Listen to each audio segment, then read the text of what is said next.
Cinema കോൺക്ലേവിനെ നമ്മൾ എല്ലാവരും സ്വാഗതം ചെയ്യുകയാണ്. പക്ഷേ ഇപ്പോൾ കേൾക്കുന്നത് ഒരു സെൻസറിങ് എന്നുള്ള രീതിയിലാണ്. അതായത് ഇപ്പോൾ ഒരു സോഷ്യൽ ഒരു മോറൽ റെസ്പോൺസിബിലിറ്റി വേണം, സമൂഹത്തോടൊരു പ്രതിബദ്ധത വേണം, നമ്മുടെ മനോധർമ്മം അനുസരിച്ചായിരിക്കണം.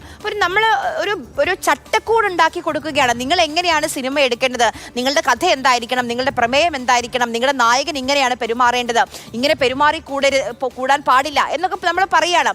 ശരി എന്താണ് തെറ്റെന്താണ് എന്ന് പറഞ്ഞുകൊണ്ട് സിനിമ ഇങ്ങനെയാകണം എന്നുള്ളൊരു ചട്ടക്കൂട്, അത് എത്രത്തോളം ആവിഷ്കാര സ്വാതന്ത്ര്യത്തിന്മേലുള്ള ഒരു കടന്നുകയറ്റമായിരിക്കും? ഈ രീതിയിലുള്ള സെൻസറിങ് ആവശ്യമുണ്ടോ? സിനിമയ്ക്കകത്ത് രണ്ട് ക്യാരക്ടർ വരും. ഒന്ന് പോസിറ്റീവ് ക്യാരക്ടർ ഉണ്ട്, നെഗറ്റീവ് ക്യാരക്ടർ ഉണ്ട്. എപ്പോഴും അതിന്റെ മൊത്തം ഒരു ഇത് നോക്കുമ്പോൾ ആ പോസിറ്റീവ് ക്യാരക്ടറിനായിരിക്കണം അപ്പർ ഹാൻഡ് എന്ന് മാത്രമേ ഉള്ളൂ. നെഗറ്റീവ് ക്യാരക്ടറും സ്വാഭാവികമായിട്ടും ഒരു സിനിമയ്ക്കകത്ത് ഉണ്ടാകാവുന്നതാണ്.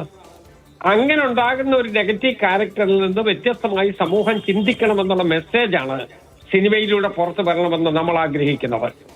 അതുകൊണ്ട് ഇതിനെ ആവിഷ്കാര സ്വാതന്ത്ര്യത്തെ തകർക്കലല്ല, അതേസമയം നമ്മളുടെ സമൂഹത്തിലെ ജനങ്ങളുടെ മധ്യത്തിലേക്ക് പോകേണ്ട മെസ്സേജ് ആ പോസിറ്റീവ് ക്യാരക്ടറിന്റെ ചിന്തയ്ക്ക് അനുകൂലമായിട്ട് കൊണ്ടുപോകാൻ കഴിയണം. ഇവിടെ വന്നിരിക്കുന്ന പല പ്രശ്നങ്ങളുണ്ട്. ഒന്ന്, നമ്മളുടെ ഈ സിനിമയ്ക്ക് ഒരു വിജയം ഉണ്ടാകണമെന്ന് വരികിൽ ടെറർ കൂടണം, അവിടെ പ്രശ്നങ്ങൾ ഉണ്ടാക്കണം.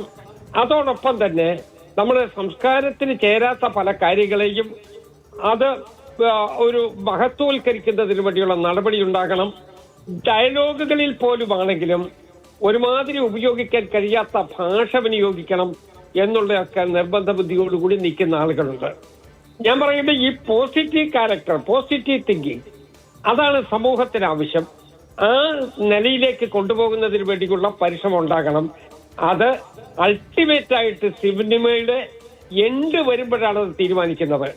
അതല്ലാതെ തുടക്കം മുതലേ നമ്മൾ ഇടുന്ന ഒരു നടപടി, നമ്മൾ എടുക്കുന്ന ഒരു തീരുമാനം, അതിന്റെ അടിസ്ഥാനത്തിൽ മാത്രമുള്ള ഡയലോഗും അതനുസരിച്ചുള്ള അഭിനയവും അത് വന്നു. വളരെയധികം നന്ദി ശ്രീ തിരുവഞ്ചൂർ രാധാകൃഷ്ണൻ സംസാരിച്ചതിന്.